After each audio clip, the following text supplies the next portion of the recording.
تكاد تميز من الغيظ كلما ألقي فيها فوج سألهم خزرتها لم يأتكم نذير قالوا بلى قد جاءنا نذير فكذبنا وقلنا ما نزل الله من شيء ثم بئس المصير إذا ألقوا فيها سمعوا لها شهيقا وهي تفور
إن أنتم إلا في ضلال كبير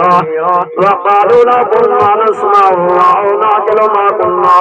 في أصحاب السعير فاعترفوا بذنبهم فسوقا لأصحاب السعير إن الذين يخشون ربهم بالغيب لهم مغفرة